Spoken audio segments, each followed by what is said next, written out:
Lotus Ayurveda India में आपका स्वागत है। मैं हूं उत्पल चौधरी। आज हम बात करेंगे डिलीवरी के बाद बाल लगातार झड़ रहे हैं तो जाने आपको क्या करना चाहिए। तो आइए शुरू करते हैं आज का वीडियो।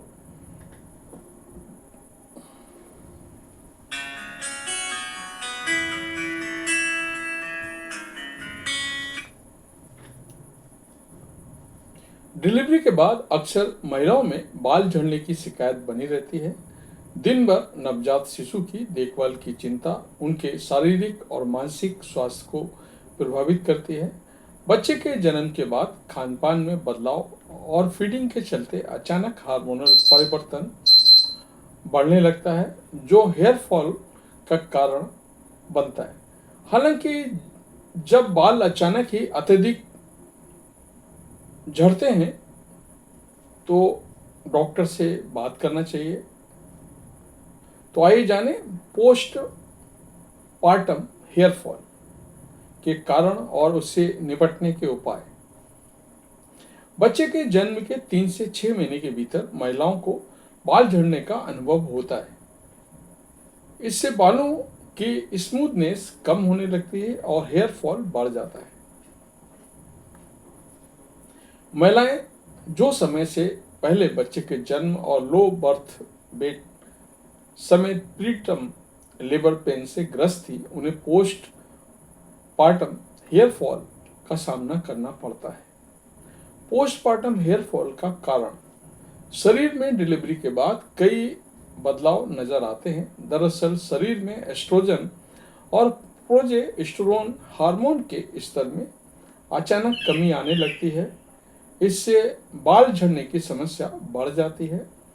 इससे हेयर ग्रोथ बाधित होता है और बालों की संरचना एनाजेन से टेलोजेन में चली जाती है। ब्लड सर्कुलेशन में कमी और पोषण की प्राप्ति ना होना पोस्ट पार्टम हेयर फॉल का कारण साबित होती है। क्या डिलीवरी के बाद बाल झड़ना सामान्य है?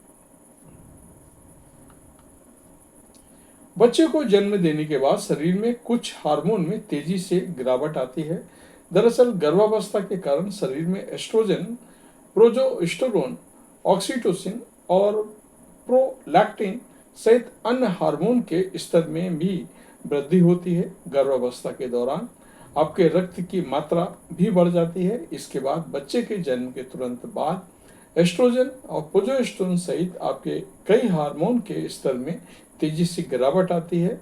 जन्म के 24 घंटे के भीतर ये हार्मोन लगभग सामान्य स्तर पर वापस आ जाते हैं। हालांकि जब तक आप स्तनपान करा रही हैं, प्रोलैक्टिन को उच्च स्तर पर बना रहता है। आपके रक्त की मात्रा भी कम हो जाती है।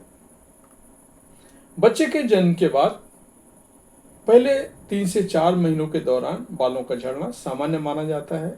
अगर पोस्ट पार्टम हेयर फॉल 6 महीने से ज्यादा समय तक जारी रहता है तो एक क्रोनिक टेलोजोन एफ्लूबियम जैसे अधिक गंभीर स्थिति का संकेत हो सकता है। हमारी इन टिप्स की मदद से पोस्टपार्टम हेयर फॉल से आप बच सकती हैं। तो टिप्स इस तरह हैं। हेयर स्टाइलिंग से बचें। हेयर स्टाइलिंग बालों की जड़ों को कमजोर बनाकर फॉलिकल्स के नुकसान का कारण बनने लगता है। ऐसे में बालों की ग्रोथ के लिए हीटिंग टूल्स का मदद ना लें। पोस्टपार्टम हेयर फॉल के दौरान हीट टूल्स और सैलून प्रक्रियाओं का उपयोग करने से बचें। इससे बालों की मजबूती बढ़ने लगती है और बालों की स्मूथनेस बनी रहती है। स्कैल्प मसाज है जरूरी। बालों की जड़ों की मजबूती के लिए हेयर मसाज बेहद जरूरी है।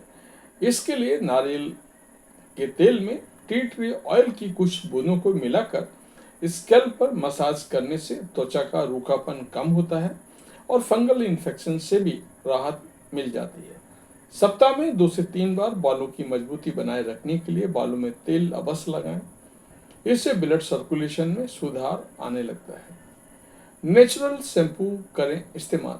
केमिकल युक्त शैम्पू और कंडीशनर की जगह काले, सूखे आंवला और सिकाकाई की कलियों को पानी में भिगोकर शैम्पू तैयार कर लें। अब इससे बालों को इससे बालों को धोएं। साथ ही नेचुरल हेयर मास्क भी बालों की मजबूती को बढ़ाने में मदद करता है। स्वस्थ आहार लें। बच्चे के जन्म के बाद माँ को शिशु के लालन पालन और खानपान के अलावा अपने आहार को भी और पौष्टिक बनाए रखने पर ध्यान देना चाहिए। इस आहार में हरी और कलरफुल सब्जियां, फल, मेवे और सूखे मेवे शामिल होने चाहिए। बच्चे की ग्रोथ और अपने मसल्स की मजबूती के लिए माँ को संतुलित आहार लेना चाहिए। चीनी का सीमित इस्तेमाल करें। अत्यधिक चीनी रक्त परिसंचरण का प्रभावित करती है। ऐसा होने पर रक्त आपके बालों के रोम तक प्रभावी रूप से नहीं पहुंच पाते हैं। इसके पोषण तत्व आपके बालों तक नहीं पहुंच पाते हैं और इस प्रकार स्वस्थ बालों के विकास में बाधा आती है। Iron supplement. नई माताओं के लिए कम से कम 6 महीने तक आयरन सप्लीमेंट लेने की सलाह दी जाती है।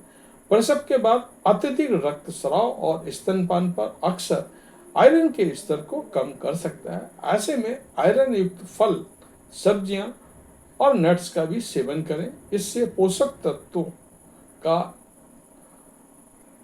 एब्जॉर्प्शन भी बढ़ने लगता है। तो ये था हमारा आज का वीडियो। आपको कैसा लगा हमें अवश्य बताएं। धन्यवाद।